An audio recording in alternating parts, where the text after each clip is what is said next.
ప్రభు నందు ఇది మనందరూ కూడా కోరుకోవడం చక్కటి దేవుడు ఇచ్చినటువంటి గొప్ప అవకాశం. బైబిల్లో నుండి కొలస్సీలకు రాసిన పత్రిక 2వ అధ్యాయము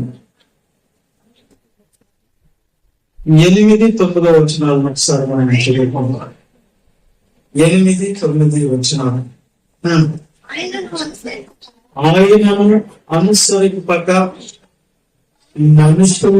మనుషుల పారంచారం అనగా ఈ లోక సంబంధమైన మూలపాఠమును అనుసరించి మోసకరమైన నిరర్ధక తత్వ జ్ఞానము చేత మిమ్మును చెరపట్టుకొని పోగువాడెవడైనా ఉండినేమో అని జాగ్రత్తగా చూసుకున్నాడు. ఆయన అనగా క్రీస్తు ప్రభు.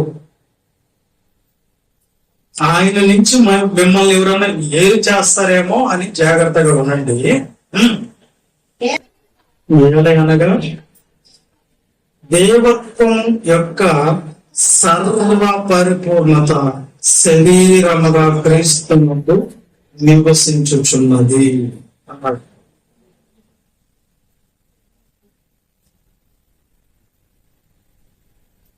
మనం ఇది ఆలోచిస్తున్నటువంటి విషయం ఏంటంటే, దేవత్వము క్రీస్తు యొక్క లక్షణము, దేవునికి ఉన్నటువంటి లక్షణాలు దైవత్వము అని పిలువబడుతుంది. దేవత్వం కలిగిన వాడుగా యేసుక్రీస్తు ప్రభుని గురించి ఇప్పుడు మనకు బోధించబడుతుందంటే, యేసుక్రీస్తు ప్రభు ఎవరంటే ఆ దేవుడే, అంటే తండ్రి అయిన దేవుడే ఈయన కాదు. తండ్రి అయిన దేవుడే ఈయన కాదు. ఈయన ఆయన కుమారుడుగా ఉంటా, ఆయనలో ఏముందంటే దైవత్వం కలిగిన వాడిగా ఉన్నాడు. దైవత్వము దాని సర్వ పరిపూర్ణత ఎక్కడ ఉందంట? శరీరముగా క్రీస్తునందు మనకు కనపడుతుంది. సర్వ పరిపూర్ణత. దేవుడు ఎలా ఉంటాడో మనుషులుగా ఉన్న వాళ్ళని ఎవరు చూసింది లేదు. అలా చూసిన నరుడు బ్రతికేది లేదు. కానీ ఆయన్ని క్రియగా చూపించాలంటే క్రీస్తు ప్రభుల వారు. దేవుడు అన్న పదానికి నామం కాదు,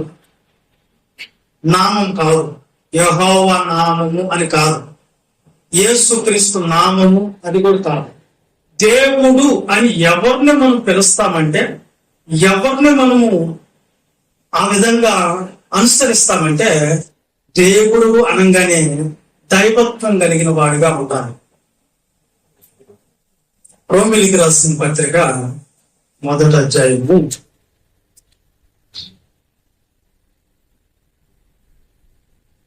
21-20 వచనం.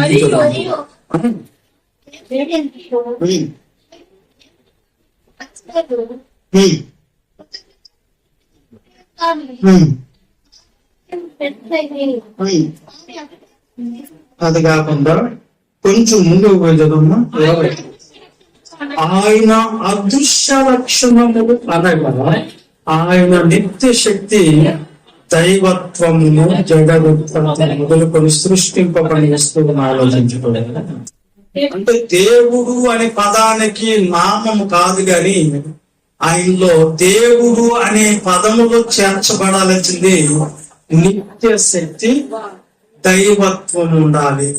ఏముండాలి? దేవుడైన ఆయనలో నిత్య శక్తి దైవత్వం ఉండాలి. దైవత్వం. ఇప్పుడు క్రీస్తు ప్రభు వారి గురించి మాట్లాడినటువంటి మాటలలో మనకు అర్థమైంది ఏంటంటే, దైవత్వము సర్వ పరిపూర్ణత ఎవరిలో కనిపిస్తుంది? మనకాడ ఎవరిలో కనిపిస్తుంది? క్రీస్తు ప్రభులో కనిపిస్తుంది. మనకి ఇప్పుడు ఒక ఆలోచన వస్తుంది. ఇక్కడ మనం ఏం చదువుకున్నాము అంటే, అదృశ్య లక్షణములు ఎవరికుండే లక్షణాలు అవి కనబడని లక్షణాలు. అవి కనిపించేటట్లుగా ఉండాలంటే, ఎవరో దాన్ని మనకు చూపెట్టేటట్లుగా ఉండాలంటే, అదృశ్య లక్షణాలు కలిగిన వాడు క్రియపూర్వకంగా మనకు దేవుడు ఎలా ఉంటాడో, దేవుడి క్రియలు ఎలా ఉంటాయో, దేవుని ప్రేమ ఎలా ఉంటుందో, దేవుని పరిశుద్ధత ఎలా ఉంటుందో, దేవుని యొక్క వెలుగు ఎలా ఉంటుందో, దేవుని యొక్క సంపూర్ణత ఎలా ఉంటుందో, దేవుడు అనే వ్యక్తితత్వం ఎలా ఉంటుందో క్రీస్తు ప్రభుల వారిని చూస్తే మనకు అర్థమవుతుంది. అంటే ఇప్పుడు మనకి ఏం అర్థం అవ్వాలి అని అంటే, యేసుక్రీస్తు ప్రభుల వారు దైవత్వం కలిగిన వాడు. ఎలాంటి వాడు? ఎవరు? యేసుక్రీస్తు ప్రభుల వారు దైవత్వం కలిగిన వాడు.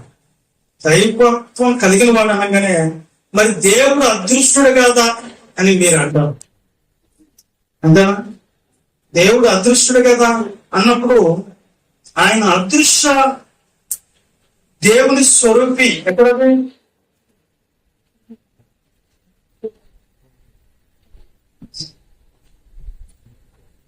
ఆయన ఎక్కడది? ఒకసారి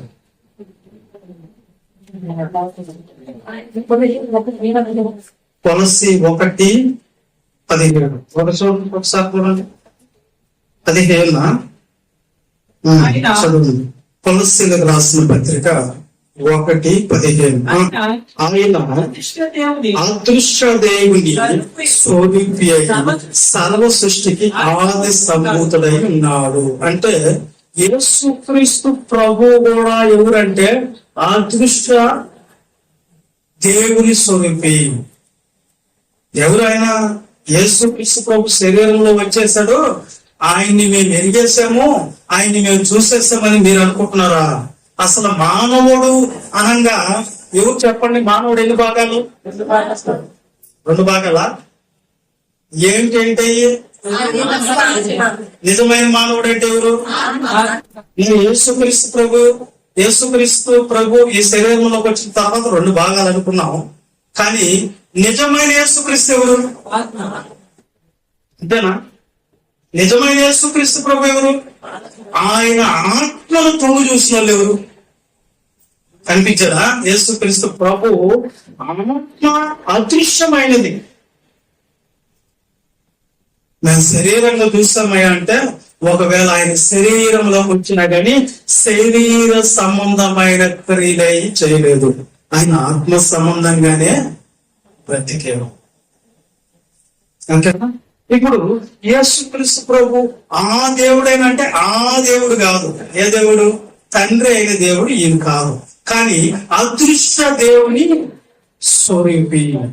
ఎవరైనా ఆ శరీరంలో ఆత్మ యొక్క లక్షణాన్ని పరిపూర్ణం చేసి చూపించాడు యేసుక్రీస్తు ప్రభు. ఈ దేవుడికి సాధ్యమవుతుంది. ఆత్మగా ఉండవలకి శరీరంలో వస్తే శరీర సంబంధమైన క్రియలు చేస్తాం. మనమైతే శరీర సంబంధమైన క్రియలు చేస్తాం. శరీరానికి లోబడిపోతాం, లోనైపోతాం. కానీ యేసుక్రీస్తు ప్రభు శరీరానికి ఎక్కడ కూడా లోబడలేదు, ఎక్కడ కూడా దానికి చోటు ఇవ్వలేదు అనేది మనం చూస్తాం. అంటే ఆత్మీయమైనటువంటి ఆత్మీయంగానే నడిపించుకున్నాడు ఆ శరీరాన్ని. కానీ ఏ రోజు శరీరం చెప్పినట్లు ఆయన ఎప్పుడు కూడా లోబడి శరీరానికి సంబంధించిన క్రియలు ఆయన చేయలేదు. ఎవరు క్రియలు చేశారంటే తండ్రి అయిన దేవుని క్రియలు ఈయన చూపించాడు. అక్కడ దేవుడు ఏ విధంగా ఉంటాడంటే, దేవుణ్ణి ఎవరు చూశారా అసలు? దేవుణ్ణి ఎవరు చూశారు అసలు? ఆయన చూస్తున్నారు బతకడన్నాడు ఆయన. అలాంటప్పుడు కనిపించిన దేవుణ్ణి మాకు ఎలా రుజువు చేస్తాం అనే దానికి నిదర్శనమే యేసుక్రీస్తు ప్రభువుల వారు. దేవుడు అంటే ఎలా ఉంటాడో, దేవుని ప్రేమ ఎలా ఉంటుందో, దేవుని పరిశుద్ధత ఎలా ఉంటుందో, దేవుని యొక్క వెలుగు ఎలా ఉంటుందో, దేవుని యొక్క మాటలు ఎలా ఉంటాయో, దేవుని యొక్క వ్యక్తితత్వం దైవత్వం ఎలా ఉంటుందో సర్వ పరిపూర్ణతగా చూపించాడు లోకానికి యేసుక్రీస్తు ప్రభువు. ఆయన చూస్తే మనకు ఆ దేవుడు గుర్తుకు రావాలి. ఎవరిని చూస్తే? యేసుక్రీస్తు ప్రభువుని చూస్తే ఆ దేవుడు గుర్తుకు రావాలి. ఏ దేవుడు? మరి పరిశుద్ధుడు కాడా యేసుక్రీస్తు ప్రభు? పరిశుద్ధుడు, పరిశుద్ధతలో పరిపూర్ణుడు. అందుకే తండ్రి అయిన దేవుడు క్రీస్తు నందు నిర్దోషులుగా పరిశుద్ధులుగా నాకు కావాలన్నాడు. దేవుడైనా ఆయన పరిశుద్ధుడైతే యేసుక్రీస్తు ప్రభువును వారికి ఎలాంటాడు? పరిశుద్ధుడు. దేవుడైన ఆయనకి లక్షణాలు కునుకు పుచ్చుకున్నాడు అని లేదు బైబిల్ ఎక్కడ. ఆ పదమే లేదు. కునుకు పుచ్చుకున్నాడు తండ్రి అయిన దేవుడు లేదు. చేసి చూపించాడు, నిరూపించాడు అనేది మనకు కనిపిస్తూ ఉంది ప్రేరణ. ఇప్పుడు అదృశ్య దేవుని స్వరూపి అంటే అదృశ్య దేవుని యొక్క స్వరూపిగా ఉండి ఆయన మనకి ఎలాంటి విషయాలు చూపించాడంట? దైవత్వం ఏంటో, ఆ దైవత్వంలో ఏముంటాయో, ఏ పనులు ఉంటాయో, ఏ క్రియలు ఉంటాయో, ఆ దైవత్వంలో దేవుడు ఆయనలో ఎలాంటి వ్యక్తిత్వం ఉంటుందో దాన్ని చేసి సంపూర్ణతగా చూపించాడు లోకానికి చూపించాడు ఆయన. ఓకేనా? ఇప్పుడు మనకు ఏమి ఆలోచన వస్తుందంటే, ఇక మరి ఆయన శరీరం కదా అన్నప్పుడు, శరీరముగా ఆయన ఉన్నను ఆ శరీరం పరిశోధాత్మ ద్వారా గర్భవతి ధరించి ఆయన ఈ లోకాన్ని ప్రవేశించినను దాంట్లో నిలువెల్లా కనిపించింది ఏంటంటే దైవత్వం. ఏం కనిపించింది? యేసుక్రీస్తు శరీరంలో మనకు దైవత్వం కనిపించింది. దైవత్వము సర్వ పరిపూర్ణత క్రీస్తు శరీరంలో మనకు కనిపించిన దేవుడు క్రియల పూర్వకంగా యేసుక్రీస్తు ద్వారా కనపరుచుకున్నాడు. దేవుడు ఎలా ఉంటాడో ఆయన చూసి నేర్చుకోండి. మీరు కూడా ఆ విధంగానే, నేను పరిశుద్ధుని కనుక మీరును పరిశుద్ధులుగా ఉండాలి. ఇది ఇప్పుడు నేనేమంటానంటే ఒక్కొక్క లక్షణం ఒక్కొక్క రోజు చెప్పుకున్నామా. ఎందుకంటే చాలా ఉంటది. మీకు 20 పాఠాలు వస్తాయి ఇందులో దైవత్వాన్ని గురించి చెప్తే. 20 పాఠాలు వస్తాయి. దేవుడు అనే పదంలో రావాల్సింది మనకు భేదాలు కాదు. మనకి రావాల్సింది దేవుడికి ఏ క్వాలిటీస్ ఉండాలో, ఏ లక్షణాలు ఉండాలో అది కనిపించాల ఆయనలో. అది ఎవరిలో ఉంటుందో వాళ్ళ దైవాలు. దేవుని వాక్యం ఎవరికి వస్తారో వాళ్ళ దైవంలో. సరే, దీని గురించి మనం ఒక లక్షణాన్ని ఈ రోజున మాట్లాడుకుందాం. ఈ లక్షణాన్ని మాట్లాడుకుందాం. యోహాను మొదటి పత్రిక, యోహాను రాసిన మొదటి పత్రిక 5వ అధ్యాయం, మొదటి అధ్యాయము 5వ వచనం. మేము ఆయన వలన విని మీకు ప్రకటించు వర్తమానమేమనగా దేవుడు వెలుగై ఉన్నాడు. చాలు చాలు చాలు. మనకు ఒక లక్షణం కనిపించింది ఇక్కడ. దేవుడు ఏమై ఉన్నాడంట? వెలుగై ఉన్నాడు. దేవుడు ఎంత చీకటే లేదు. దేవుళ్ళలో కనిపించే ఒక లక్షణం ఏంటంటే వెలుగు. దేవుళ్ళలో కనిపించే లక్షణం ఏందమ్మా? వెలుగు.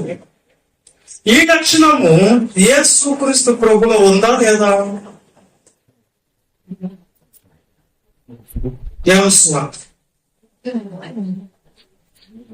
మొదటి అధ్యాయం. ఈ యోహాను గారే యోహాను సువార్త రాశారు. ఈయన వెలుగని చెప్పాడు కదా. ఎక్కడ? మొదటి యోహాను పత్రికలో వెలుగని చెప్పాడు కదా. అది చూస్తున్నాం, అది చూస్తుంది. అంటే మనం ఆలోచన చేయాలి. ఈ ఇంట్లో గురించి కూడా ఆలోచన చేయాలి. దీని గురించి కూడా తెలుసుకోవాలి. చూడండి, యోహాను సువార్త మొదటి అధ్యాయము 6వ వచనం నుంచి.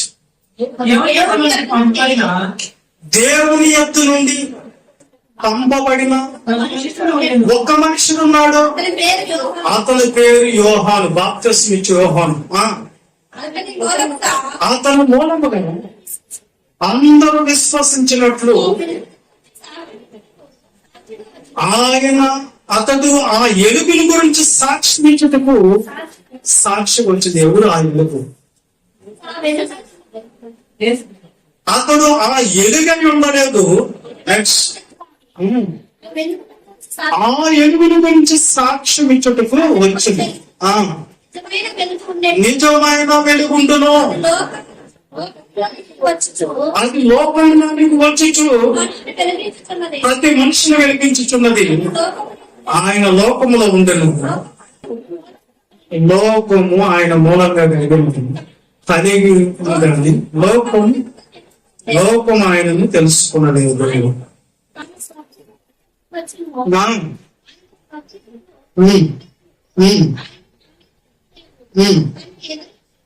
ఎందరూ అంగీకరించుతారో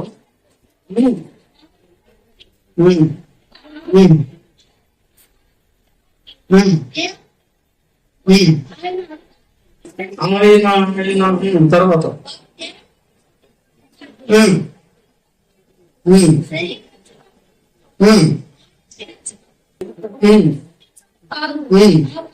ఆ వాక్యము శరీరధారి అని కృపా సత్య సంపూర్ణుడిగా మన మధ్య నివసించును.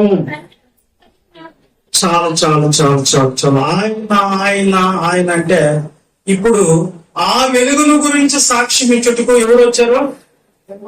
బాప్తిస్మిచ్చి యోహాను వచ్చారు. ఆ ఎలుగై ఉండలేదు కానీ ఆ ఎలుగంటే ఏ ఎలుగు గురించి సాక్ష్యం ఇచ్చుటకు వచ్చాడు ఇక్కడ? చెప్పండి. ఇదంతా యేసుక్రీస్తు గురించేనా? నిజమైన వెలుగుండను ఏంటంటది? నిజమైన వెలుగు ఉన్నదంటే అబద్ధమైన వెలుగు కూడా ఎక్కడ ఉంది? అబద్ధమైన వెలుగు అబద్ధంగానే ఉందా? యోబు గ్రంథంలో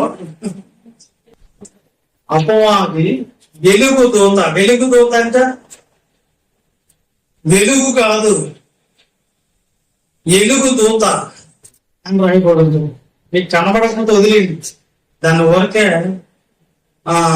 ఊరికే చెప్పేదాన్ని. నిజమైన వెలుగుండును. నిజమైన వెలుగు ఎక్కడ ఉన్నది? యేసుక్రీస్తు ప్రభులో ఉంది. ఇప్పుడు దేవుడు ఎవరంట? దేవుడు వెలుగు ఉన్నాడు. ఆయన కలిగిన లక్షణం ఎవరిలో కనిపిస్తుంది? ఇక్కడ యేసుక్రీస్తు ప్రభులో నిజమైన వెలుగు ఉండును అని ఉందా? ఎలుగును పొందుకో ఉన్నాడని ఉందాడా? ఉండదు. నిజమైన వెలుగు ఉన్నది ఎవరిలో? అసలు వెలుగు అనే దానికి అర్థం ఏంది? వెలుగు అనే దానికి సాధారణంగా మాట్లాడుకుంటే పవిత్రతకు సూచన, సత్యమునకు సూచన. పవిత్రతకు సత్యమునకు.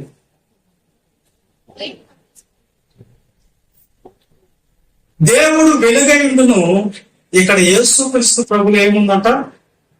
నిజమైన వెలుగు ఉండను. అది లోకంలోకి ప్రకాశిస్తుంది కానీ లోకము దాన్ని గ్రహించుకోబడింది. అంటే దేవుడు అనే ఆయనలో ఉండాల్సిన మొదటి లక్షణం ఏంటంటే వెలుగు. వెలుగు చీకటి మనకు తెలుసు కదా, చీకటి వదిలేడు. వెలుగు ఆయనలో ఉండును అని మనకు రాయబడి ఉంది అన్నమాట. 8వ అధ్యాయం, అదే యోహాను సువార్త 8వ అధ్యాయం 12వ వచనం.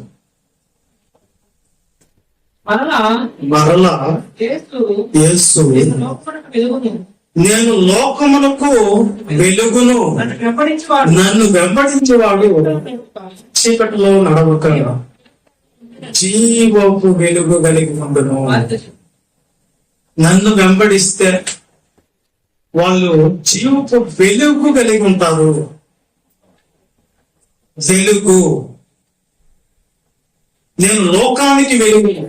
ఎవరంట ఆయన? మొదట నిజమైన వెలుగును అన్నాడు. నెక్స్ట్ నేను లోకానికి వెలుగు. మనం బాగా గమనిస్తే మన బైబిల్లో బోధలు అనేక రకాలుగా ఉన్నాయి. మొదట బోధ ప్రవక్తల బోధ, పితరుల్లో బోధించినవి కానీ ప్రవక్తలు బోధించారు. ప్రవక్తల బోధని యేసుక్రీస్తు ప్రభు ధర్మశాస్త్రాన్ని ఏం చేశారంట? కొట్టివేసి తొలగించేస్తారు. ఓకేనా? కొట్టివేశాడు ఆయన. అంటే పాత నిబంధన మరి ఎందుకు మనకు అంటే దుష్టాంతములుగా ఉండాలంటే. పాత నిబంధన ఎవరికి ఇవ్వబడ్డది? ఇశ్రాయేలు ప్రజలకు మాత్రమే ఇవ్వబడ్డది, క్రైస్తవులు కాదు. మరి మనకెందుకు అది అంటే క్రీస్తునందు ఉన్న వాళ్ళు దాన్ని పట్టుకుంటే దానివల్ల ఇప్పుడు మనము పరిపూర్ణతలోకి రాము. కాబట్టి మనం ఏం చేయాలంటే దాన్ని పట్టుకోకూడదు, తెలుసుకోవాలంటే. ప్రవక్తల బోధ. నెక్స్ట్ బోధ ఏ విధంగా వస్తుంది?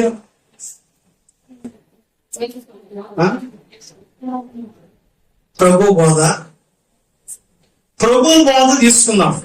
ప్రభు ఎవరిలో పుట్టాడు? ఆయన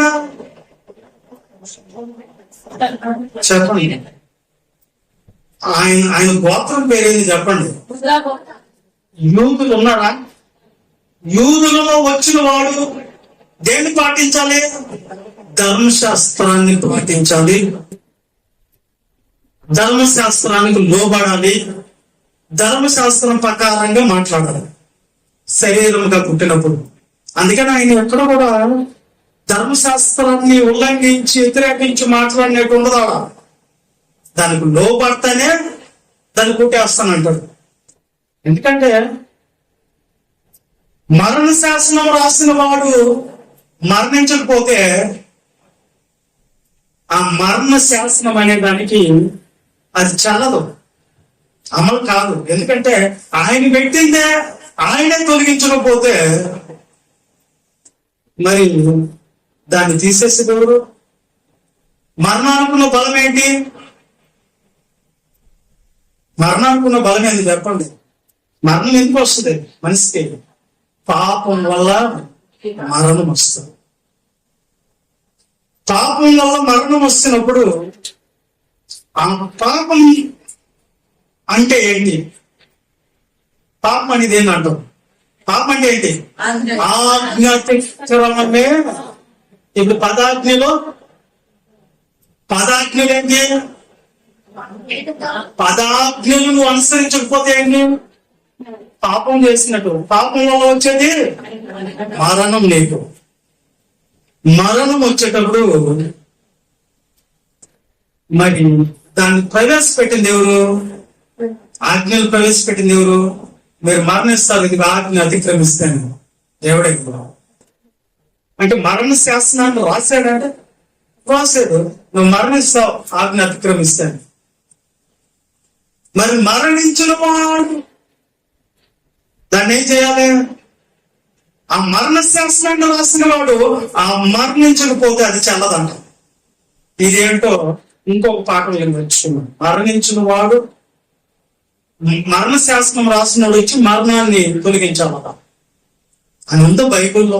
గ్రంథం ఏంటంటే అది మనం పాటిస్తాం, గ్రంథంలో లేనిది మనకొద్దు. ఓకేనా? గ్రంథాన్ని అర్థం చేసుకున్నానికి సిద్ధపడడం. దాన్ని మళ్ళా చెప్పుకున్నా. ఇక్కడ నేనేమంటున్నా అంటే యూదుడుగా యేసుక్రీస్తు ప్రభు వచ్చినప్పుడు ఆయన ఏ దానికి లోబడి జీవించాలైనా ఖచ్చితంగా ధర్మశాస్త్రానికి లోబడే జీవించాలి.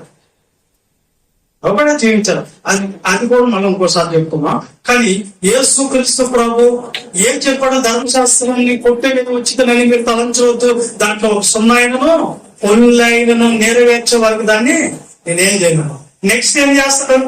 ఆయన ఎప్పుడైతే సిలువ వెయ్యబడి ధర్మశాస్త్రాన్ని తొలగిస్తాడో బోధ మారుస్తాడు. అపోస్తుల బోధ. ఇప్పుడు అపోస్తులు ఆయనతో కూడా ఉన్నాడు. యేసుక్రీస్తు తర్వాత ఆ బోధ ఎవరికి వచ్చింది? అపోస్తులకు వచ్చింది. అపోస్తుల బోధ ఎప్పుడు వచ్చిన బోధ?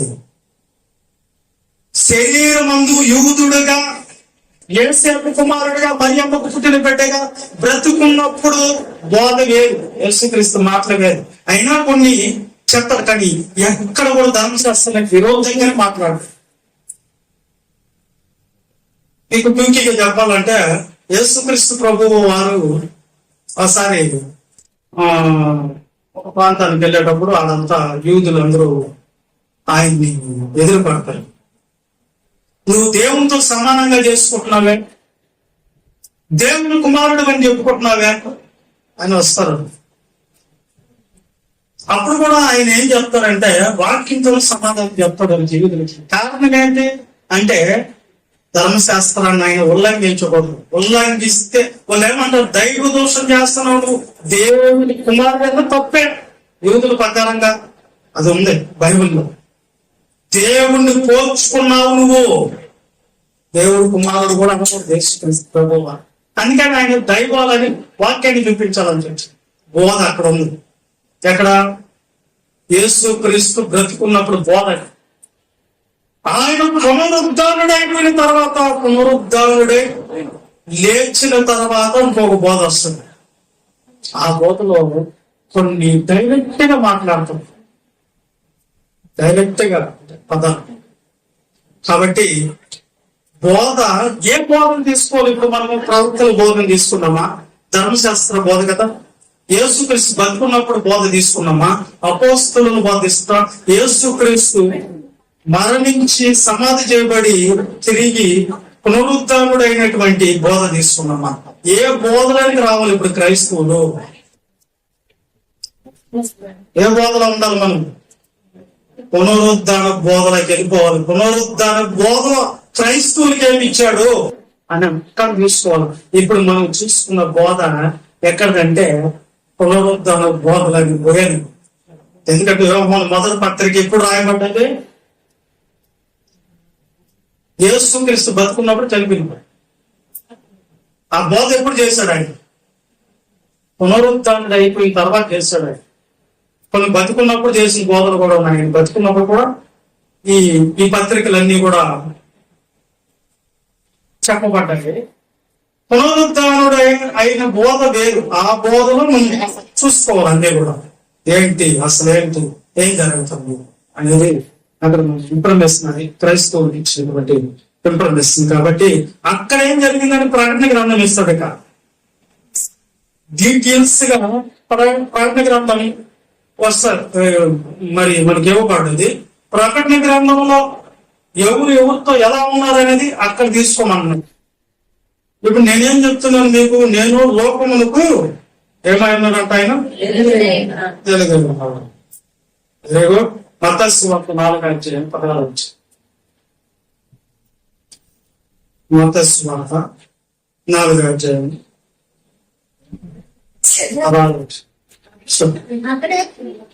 నజరేతు విడిచింది దేశముల ప్రాంతములలో సముద్ర తీరమందరి కపటములకు వచ్చి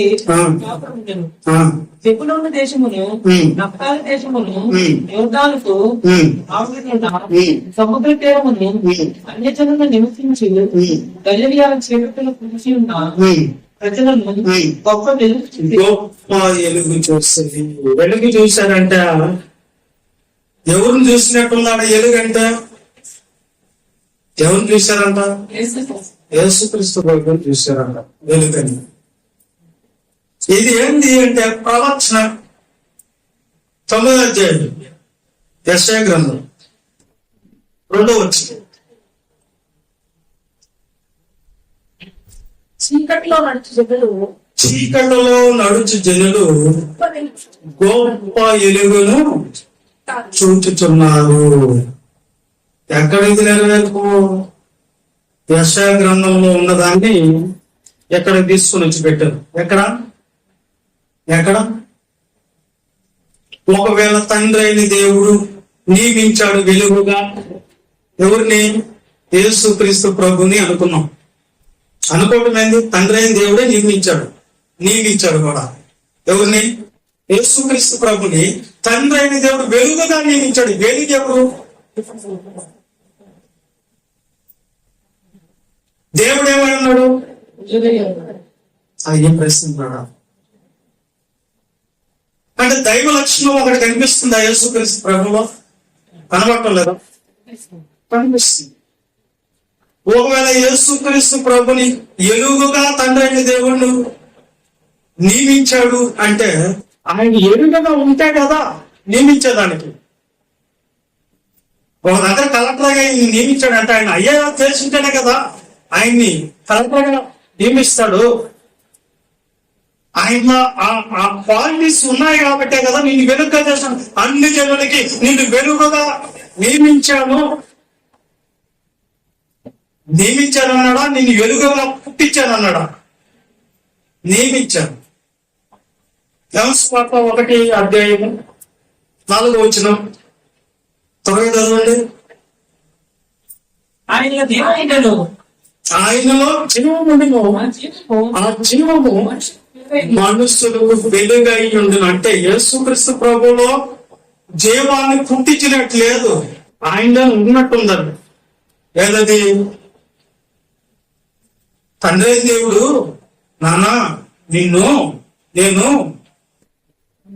వెలుగుగా పుట్టిస్తున్నాను అలా నియమిస్తున్నాను.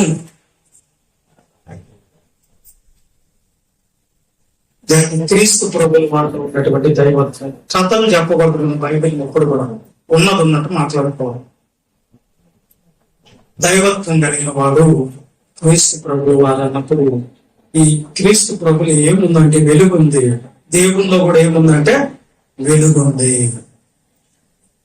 అటని చెప్పేసి తండ్రి అయిన దేవుడిని తీసి పక్కన పెడతాం. తండ్రి అయిన దేవుడు మనకు తండ్రి అయిన దేవుడు ప్రాముఖ్యమైన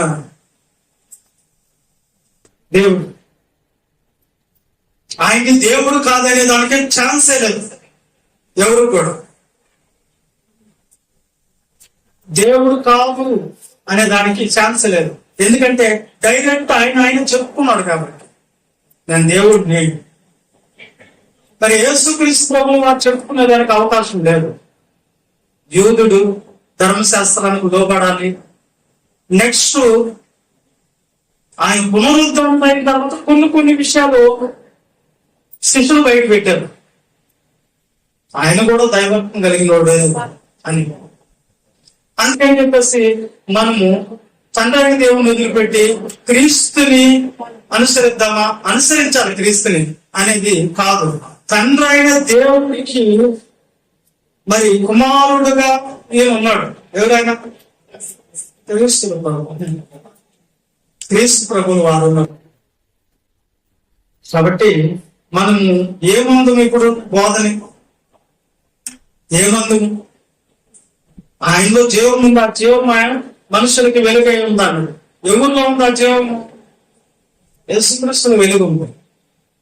వెలుగుని వెలుగుగా ఒప్పుకోవాల్సిందే. ఎవరైనా ఎవరి గురించి చెప్పాడా? తన కుమారుడి గురించి మాత్రమే చెప్పాడు. కాబట్టి నేను వెలుగుంది కాబట్టి ఆ వెలుగు అన్ని జనులకి వెలుగుగా ఉండాలని నేను నియమిస్తున్నాను. వెలుగుగా ఉండాలి. వెలుగుగా ఉండాలంటే అర్థం దేవుడు వెలుగు. వెలుగెవరు? దేవుడు అంటారా? కాబట్టి యేసుక్రీస్తు ప్రభువు వారు వెలుగు. కాబట్టి దైవత్వం కలిగిన వాడే యేసుక్రీస్తు ప్రభువు. ఇంకా పదమా ఎంత ఎలుగుంది? యేసుక్రీస్తు ప్రభువు వారికి అంత ఎలుగుంది. దేహంలో ఉన్నప్పుడు వెలుగును చూశారని రాయబడి. వెలుగును చూడటం అంటే తర్వాత పునరుద్ధరణ అయిన తర్వాత ఒక ఆయన చూశాడంట. అది చూశానని చెప్తున్నాడో మరి చూడలేదని చెప్తున్నారో. ఒకటి చూశాను అంటాడు, ఒకసారి నేను చూడలేదంటాడు, ఒకసారి దాని వైపు ఎదుగు చూడంగానే నా కళ్ళు పోయి అంటాడు. ఆయన పేరు పౌలు గారు, సౌలు గారు పౌలు.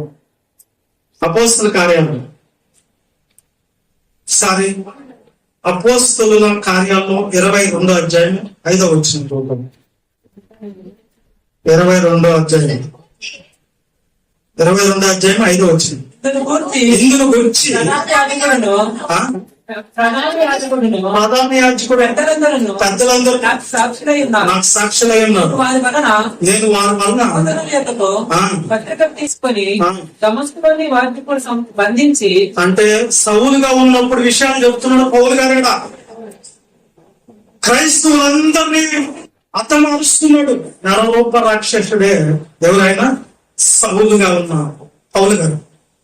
అప్పుడు పౌలుగా ఉన్న సౌలు గారు ఎందుకు చంపుతున్నాడు? ఈయనెవరంటే ఈయన ధర్మశాస్త్రాన్ని సున్నముగా తెలుసుకున్నవాడు. ఎవరైనా పౌలు గారు ఇశ్రాయేలీయుడు గబానియేలు అనే ఒక ప్రధాన యాజకుడి దగ్గర నేర్చుకున్నాడు ధర్మశాస్త్రం అంతా. పాత నిబంధన అంతా తెలుసు. పాత నిబంధన ప్రకారము ప్రజలు ఎవరైనా సరే, ఇశ్రాయేలీయులు ఎవరైనా సరే, యూదులైనా సరే, ఏ గోత్రానికి సంబంధించిన 12 గోత్రాలు ఉన్నవారైనా సరే, యెహోవా దేవుణ్ణి తప్ప ఎవ్వరిని అనుసరించడానికి లేదు. అది రూల్. ఒకవేళ అనుసరిస్తే వాళ్ళ రాళ్లతో కొట్టి చంపాలని ఒక ఆజ్ఞ కూడా ఉన్నవాడు. కాబట్టి ఈయనెవరు అంటే ధర్మశాస్త్రాన్ని తెలుసుకున్నవాడు. ఎవరైనా పౌలు గారు. పౌలు గారు ఎవరు? యూదుడే. యోధా మతానికి సంబంధించిన వాడు ఎవరు? పౌలు గారు.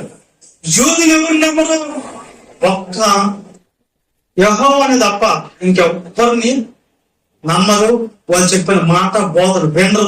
ఆ బోధని ఏ విధంగా చెప్తే కూడా రాదు. ఒకవేళ చెప్తే వాళ్ళు కొట్టి చంపేస్తారు అంతే. అందుకని క్రైస్తవులుగా ఉన్న వాళ్ళని, క్రీస్తుని అనుసరిస్తున్న వాళ్ళని ఇతడు చంపాడు, హతమారుస్తున్నాడు.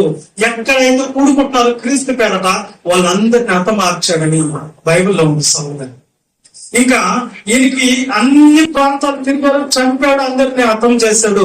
ఇక చివరిగా ఆయనకి వినిపించింది ఏంటంటే అసలు యేసుక్రీస్తు శిష్యులు ఎక్కడ ఉన్నారంటే దమస్కాలో దాంట్లో ఉన్నారు అని చెప్పి ఆలోచన చేసి ఆ సెరసల్లో ఉన్నటువంటి నరరూప ఖైదులు ఉంటే వాళ్ళని పర్మిషన్ తీసుకొని వాళ్ళని చంపేదానికి బయలుదేరు. అదే చదువు. దమస్కా బంధించి దమస్కులోని వారిని కూడా బంధించి దమస్కాలో ఉన్న వారిని కూడా బంధించి దండించటకై వేశ్యలములకు నేను ప్రయాణం చేయొచ్చు సమీపించినప్పుడు దమస్కుని సమీపించినప్పుడు మధ్యాహ్న కాలం నుండి ఆకాశం నుండి గొప్ప ఎలుగు అకస్మాత్తుగా ప్రకాశించును. నేను నేల మీద పడి సౌలా హింసించున్నావని, నువ్వు నన్ను ఎందుకు హింసించుతున్నావని ఒక స్వరం పలుకుట వింటిని, ఒక స్వరము పలుకుట వింటిని. అందుకు నేను ప్రభువా నీవు ఎవరమని అడిగినప్పుడు ఆయన నేను నువ్వు హింసించుతున్నా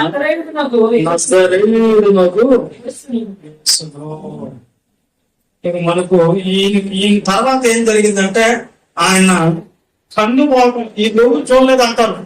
కింద చదువు అది అట్లాగే నాతో కూడా ఉన్నవారు ఎలుగుని చూశారంటే ఎలుగుని ఎవరు చూడగలుగుతామా అంటే వెలుగుచ్చినట్టు గ్రహింపు అంతే. సూర్యుడిని చూడండి ఒకసారి పైకి ఎత్తే అంటే చూస్తారా మీరు? వెలుగుందని మాత్రం మనము చెప్పగలుగుతాం కానీ సూర్యుడిని మనము చూడలేము. ఆ ఎలుగును చూసారు కానీ స్వరం ఏం లేదు. ఎక్కడ ప్రకాశించింది? అకస్మాత్తుగా ఆకాశములో. ఎవరైనా క్రీస్తు ప్రభువారు అంటున్నాడు. ఎంతేనా? మరి దేవుడు కనబడకూడదు కదా? ఈయన దైవత్వం లేదు కనుక ఈయన కనిపించాడు అంటారా? ఎలా అర్థం చేసుకున్నాడు? ఈ వచనాన్ని తీసుకుని పోయి అక్కడ మోషే దగ్గర పెట్టుకుంటే మోషే గారు కూడా ఏమని చెప్తాంటే ఒకసారి నేను చూశాను అంటాడు, మరొకసారి చూడలేదండి. నన్ను చూసిన నరుడు ఎవరు బతకలేదంటే కొంచెం కనిపించింది అంటాడు మళ్ళా మోషే గారు. మరి ప్రథమం ఎవరు మాట్లాడింది? నేను నీ అబ్రహాం దేవుడును, సాకు దేవుడును, యాకోబు దేవుడును నేను నిన్ను పంపిస్తున్నాను అంటాడు. ఆయన మీద పెట్టినట్టు ఆ దేవుడు ఆయన మాట్లాడుంటే ఖచ్చితంగా తండ్రి అయిన దేవుడు యెహోవా అని ఆయన మాట్లాడుంటే ఇక్కడ మాట్లాడింది కూడా యేసుక్రీస్తు ప్రభువే. ఒకవేళ ఆయన యెహోవా అని దేవుడు మాట్లాడుకుంటా దేవదూత మాట్లాడితే ఇక్కడ మాట్లాడితే దేవదూతను ఉపయోగించారు. అంటే ఆత్మస్వరూపుడుగా యేసుక్రీస్తు ప్రభు వెళ్ళిపోయాడు. మాట ఎవరిని ఉపయోగించుకోవాలి వాళ్ళు ఈ భూమి మీద అంటే ఎవరిని ఉపయోగించుకోవాలి? దేవదూతను ఉపయోగించుకోవాలి. స్వరం ఈయనే నా ప్రియ కుమారుడు, ఈయన నేను ఆనందించుచున్నాను అని స్వరం ఎక్కడి నుంచి వచ్చింది? మరి ఎవడును ఎప్పుడైనాను ఆయన్ని చూడలేదా, స్వరం ఎట్లేదని అడిగాను. ఇక్కడ ఎట్లా వచ్చింది అంటే దేవదూత ద్వారా స్వరాలు వినబడాలి. ఒకవేళ అంటే యేసుక్రీస్తు ప్రభు వారు కూడా గొప్ప వెలుగా వెలుగు. 9వ అధ్యాయం చూసుకోండి. అపోస్తలుల కార్యాలు 9వ అధ్యాయం 3వ వచనం. బాబా పని చేస్తుందా? ప్రయాణం చేయొచ్చు. వచ్చినప్పుడు అకస్మాత్తు ఆకాశం నుండి ఒక వెలుగు అతని చుట్టూ ప్రకాశించను. ఆకాశం పడి పౌరాసవులా నీ వేరు మన నిత్య చుట్టాలని తనతో ఒక స్వరం పలుకుట వినను.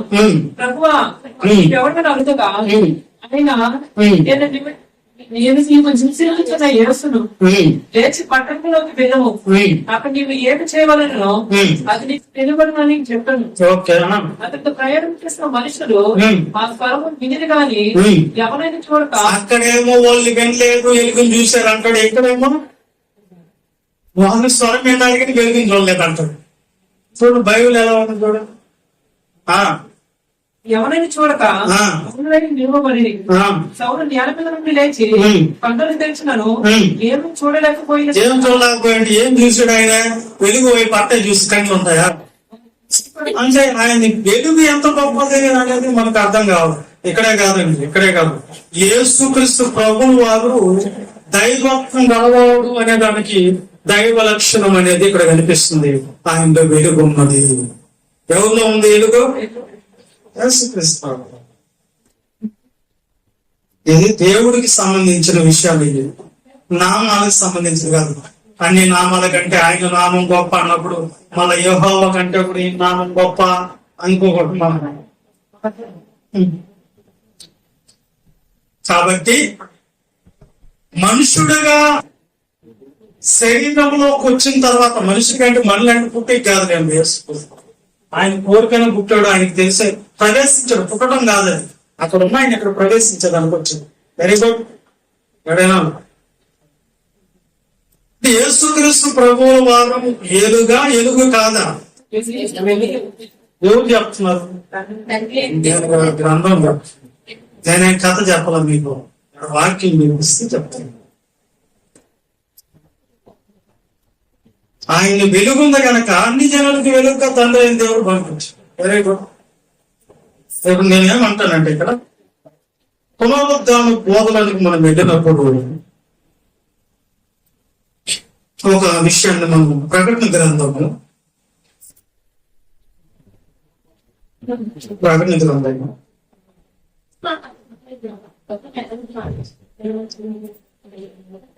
21వ అధ్యాయము. ఇది పునరుద్ధాన బోధ. యేసుక్రీస్తు ప్రభుల వారు తిరిగి పరలోకాన్ని చేరుకున్న తర్వాత ఆయన ప్రత్యక్షతలో దేవుడు పరిశుద్ధ ఆత్మ ద్వారా మనకిచ్చినటువంటి వాక్కులు 21 చదువు. 21వ అధ్యాయము 23వ వచనం. పట్టణంలో, ఏ పట్టణంలో?